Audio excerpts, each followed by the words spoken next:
What's going on, everyone? Welcome back to the channel, and welcome to a new series that we're going to start here on the channel. Not a full-time series, just a little mini-series that I had. I had an idea. I was thinking about this towards the end of last year, when I was like, I'm going to make more videos on this channel, and it's the 24th, and I haven't really done that.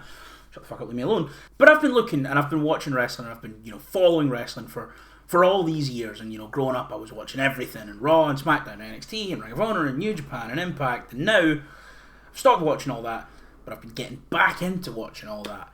And it's very obvious we're in a boom period in popularity of professional wrestling. But there is still some questionable decisions happening quite frequently.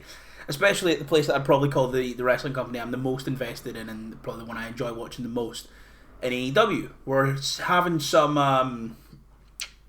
we're in a bit of a weird spot with AEW right now. So I thought I'd make this series where I'd look at all the big companies. Maybe I'll do the shows too, maybe I'll do the Raw and SmackDown and NXT, but for now, we're just going to look at the big companies. Today, we'll be looking at AEW, and I'm going to discuss 3 changes that I would implement to just help bring us back. Restore the feeling, as they say. These are 3 changes that I think AEW should make. Now, these aren't changes as simple as put the belt on Kenny Omega, get MJF off my TV, do that. No, this is more sort of bigger picture things that the company could do on a sort of larger and wider level across the company to just make things a little bit easier. And it's also not just 3 big massive changes in that department either. I've got 1 small change, 1 kind of medium-sized change, and then 1 big change. These are all things that I think the company could and should be implementing to help improve the quality of TV, improve the quality of everything in the company, and just improve where everything is at the moment and going forward, and helping create just a stronger and better and just overall more enjoyable product and more consistent product for fans of the show, because that's what we want. We want it to always be getting better. We don't want to be watching TV get worse and worse and worse, which one of the main things with AEW for me is I feel like the TV feels non-essential now, which was not the case years ago, especially when you look at the start of AEW and even over COVID and coming out of COVID. TV was essential. You had to be watching every single week, but now it just kind of feels like if you want to watch the one big show a month or every 2 months, you kind of can, and you know that on pay-per-view, AEW are always going to bring it. AEW are never going to let a pay-per-view go by and not go out there and give it their all, but it kind of feels like they're maybe coasting off the reputation of having the best pay-per-views, where they're not really giving everything they can to the TV. So, like I say, 3 changes, 1 small, 1 medium, 1 large overall change. These aren't specific one-note changes such as take Chris Jericho out back and Old Yeller his ass, because, I mean, yeah, that would help improve TV drastically, but that's not what I'm here to do. And I also don't want to make these videos for the purposes of just tearing these companies down. I don't want to come on here and go, well, this should be happening, and this should be better, and we should be looking at this, and this, and this. I want to spread the positivity, and I want to talk about things that, as a fan, I feel are lacking for all these companies and all these shows, and things that I think would improve the quality of them. So with all that explanation and preamble and qualifiers out the way, let's get into it. Let's start with the small change. The small change that I think AEW would benefit the most from making. Something's got to be done about the themes. Now, this isn't an AEW issue, this is a kind of a wrestling-wide issue at the minute. Spoiler alert, it's the exact same one from my WWE video. But the themes are just not there. And the thing that makes it so frustrating with AEW is they have shown a willingness to license music in the past. And now, I'm not saying you should be licensing music for everyone, right? I'm not saying that the Captain Sean Dean, needs fucking, Black Flag. I'm not saying that you need to license songs for everyone. But I think when you look at the fact that quite a lot of themes in AEW are quite... you don't really know whose is whose. I think it's the same with WWE in the sense that when they do, the Casino Gauntlet matches, you're not really picking up who's who until their name flashes up on the screen. And I think that sucks when you look at how good early AEW themes were. From Battle Cry to Unscripted Violence to Better Than You, AEW have some incredible pro wrestling themes and some themes that are absolutely fantastic and timeless and modern classics. However, there is still a lot of nothing in there. And I don't think the blame lies solely at Mikey Ruckus's feet, because he has made some great songs for a lot of wrestlers, but he's also thrown out some shitters. And I think the big thing here is AEW need to be more willing and more receptive to working with outsider people. Just because they have Mikey Ruckus as an in-house guy doesn't mean that they can't look somewhere else, doesn't mean that they can't maybe commission someone for a song, doesn't mean that they can't pay the money to get song. I am recording this in the middle of that storm, so just deal with me. But just because they have an in-house guy doesn't mean that they can't maybe look somewhere else for just a couple, doesn't mean that you're ousting Mikey Ruckus, but if he's showing that maybe a specific style or genre of music that he's trying to write, because I don't think his kind of more hip-hop focused ones are that great, maybe look to going outside of him and going elsewhere and bringing in someone who is more versed in that music and is better at making that kind of music. And as well, you know, you're not afraid to pay the money for Judas. You know, you weren't afraid to pay the money for Wild Thing. You weren't afraid to pay the money for Swerve's theme, which I can't remember the name of it off the top of my head. You weren't afraid to pay the money for Elevated, you know. These themes are such an important part of professional wrestling, and you look at how good Jim Johnson was, and I know it's unfair to hold modern day pro wrestling to the standards of Jim Johnson, because the man was just a genius. The fact that Jim Johnson was just cooking up just heater after heater and banger after banger for guys who were going to be off TV in 3 weeks, we shouldn't be holding Mikey Ruckus to that standard, because that's an impossible standard to keep. Jim Johnson was just truly just a one-of-a-kind writer and musician and songwriter. But a large part of getting people over is their entrance and it is their music. And if you have something that you can sing along to or memorize or put in your gym playlist or anything like that, goes a long way to helping these guys. Gun to my head, I can't tell you what Kyle Fletcher's theme is. He's one of my favourite wrestlers in that company. Gun to my head, I couldn't tell you what Davis's solo theme sounds like, even though I've been watching Ring of Honor when he's wrestling on Ring of Honor. Like, these guys who are, you know, right here, obviously two of my favourite guys there. You know, there's so many other people there. I couldn't tell you what Hobbs' music sounds like. I couldn't tell you what fucking half the roster's music is. And that's an issue. If you want me to care about these guys and you want me to care about new wrestlers and you want me to resonate and remember who these people are, I need to be doing that on everything they do. I need to focus on their entrance, on their music, on everything. It's all a part of the presentation. And if you're just slapping generic rock 407 on you know, Brian Cage, then why should I be caring about Brian Cage? And I think when you have so many great themes in AEW, it just makes the ones that aren't as good stand out even more. I don't even necessarily think there is an out-and-out bad one off the top of my head. I can't think of one. But when you have so many good ones, and I don't just mean the licensed ones, when I'm talking about the originals, when you look at like Battle Cry and all of those others, just and MJF and Adam Cole's one, and you look at all those amazing ones there, when you're trying to bring new people up the card and their theme isn't that good, it's not going to help them. If you're willing to spend the money on Taz's Kid for an Action Bronson song before he's even had his first match, spend the money and make something good for Kyle Fletcher. That's not Hook slander. I love Hook. But we got an Action Bronson song before he even had his first match. You know? Now, on to my second change, my medium change, as it is, which is still quite a big one, but I feel like my big one is a very big one. We need to do all we can to make TV feel important again.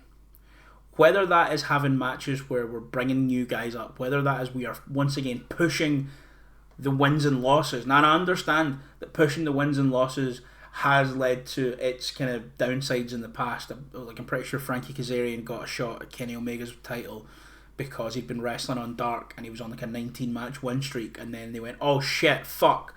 If we push, you know, the rankings and the 1 through 5s and the wins and losses so much, we need to give Frankie a match. And that's no slander on Frankie Kazarian, but at the time he wasn't in a position where he realistically could and should have been challenging for a world title. But I think the fact they've put the records back is good, but push that more. Push that more. Make me feel like every week I have to watch AEW. I work on a Wednesday morning, or I work on a Thursday morning, rather. I work all day Thursday. I work from 10 a.m. till 8 p.m. Make me feel like when I get home at like 8:30, 9 o'clock at night, I need to put Dynamite on my TV. I will never miss an AEW pay-per-view because 9 times out of 10, with the exception of, you know, that World's End, I don't think they've ever really missed on pay-per-view, and I don't even think that World's End was that bad. But pretty much all of 23 and 24, I wasn't watching AEW consistently like I could and should and have been in the past. because I feel like a lot of the time their TV feels inconsequential. And I know fixed TV is such a blanket term. Like, what does that mean? It's a million things. Look at how good what you've done with Fletcher. Look at how stale many of these divisions are feeling. You bring these guys in, you give them the chance, you freshen up someone's gimmick. If someone's not really doing a lot, then fuck it. Give them a run out on Dynamite with a new gimmick. If it doesn't work, it doesn't work. Listen to the talent. Let them bring something more to TV. TV shouldn't feel like the necessary steps to get to the... it shouldn't feel like the extra reading. TV shouldn't feel like the chapters your teacher makes you read and is going to quiz you on when you get in the morning in fucking first period history. TV should feel like everything that you should need. Like, TV should feel unmissable. You should be watching TV to make the pay-per-view better. You shouldn't be watching TV to understand the pay-per-view. And treating the TV like these things that we have to do is so detrimental to the health of the company. And I think doing whatever you can, whatever it may be, just doing anything to bring the feeling back to weekly television in AEW is going to be a massive, massive help to making this company feel and get back to where it was and could be, and honestly, with the roster that they have, should be. And now, my third change, my big change, the one thing I would implement if I was in Tony Khan's body for a day, apart from sending $5 million into my bank account. The main thing that AEW needs to change, the biggest change I would make to AEW, is Tony Khan just needs to just stop giving his guys carte blanche. Jericho isn't working and hasn't worked for a long time, and he's still on TV every week leaning into it when people just hate him and want him off TV, when he was one of the most over acts in the company not that long ago, and one of the best love and adoration from the fans at the start and through COVID and all these things. Everyone fucking loved Jericho. I love Jericho. You look at what Mox is doing with the Death Riders, and granted, when Mox steps in the ring, when Claudio steps in the ring, when Pac steps in the ring, they're unfuckwittable. Like, what they're doing when the bell goes is insane, but I feel like I'm being dragged to the next match. Not having a clear direction for TV while you're just kind of building to a pay-per-view is one thing, but letting other people but you dictate how and when this goes down and how everything is happening is wrong. At the end of the day, these people should be bringing their ideas to Tony Khan, and he should be going, yes, no, maybe like swap this, and maybe if you do this next week, this might be a little bit better. He needs a writing staff that are not afraid to tell him something is bullshit. He needs a writing staff that is not afraid to tell the wrestlers that something is bullshit. And he just needs to listen to himself. He needs to listen to what he wants to do. He needs to listen to his own vision for this company. Because it's very clear that on TV, there are too many people in his ear saying, what if I was doing this? What if I was doing this? What if this guy was wrestling me here? What if this? And what that leads to is the 12-man tag at Maximum Carnage. Jon Moxley has forever hated Chris Jericho throughout the entirety of AEW. He came in, wanting to kill Chris Jericho. And always has. And always will. But because he's in one heel faction and Jericho's in another heel faction, they're teaming in a 12-man tag. And also, I guess on top of that, he needs to stop reading Twitter, because so many people said, I don't get the Death Riders at the start, when it was very, very clear and it was still hot and it was good. And then it's morphed into this thing where it started as a way to get the younger talent to step up, and now, we're... And I love Cope, and I think his run pre-leg injury is probably one of my favourite runs he's had in his career, inclusive of all the Edge stuff. But now he's, back when the Death Riders started as a way to get everyone else to step up, and they want everyone to be fighting champions, but the trios titles haven't been defended since November of last year, and we don't even see the World Championship on TV. I just think Tony Khan needs to listen to himself. He needs to remember that at the end of the day, he is the one making the decisions, and AEW is his. He's the one that says yes and no, so we should be listening to what he wants to do. We shouldn't be letting what he wants to do then kind of take elements of this and this and this and this and this, because Jericho said this, and because Mox maybe said this, and because this guy's coming back from injury, and Max is back now, and all these people that he likes and have made him a lot of money, and he's made them a lot of money, and they've made AEW a lot of money. Just because those guys have worked in the past and have ideas doesn't always mean that those ideas should be honoured and should be seen on TV. So that's my biggest point. If he can just trust his gut, we can restore the feeling of 2019 AEW. So, that is it. The 3 things I would change in AEW. The 3 changes on 3 different levels that I think can make AEW better and get us back to a healthier version of AEW. And a version of AEW that can keep going forward and growing and growing and growing and just making use of that roster and doing something. Just fucking do it, guys. So, thank you guys so much for watching this video, the first of this series.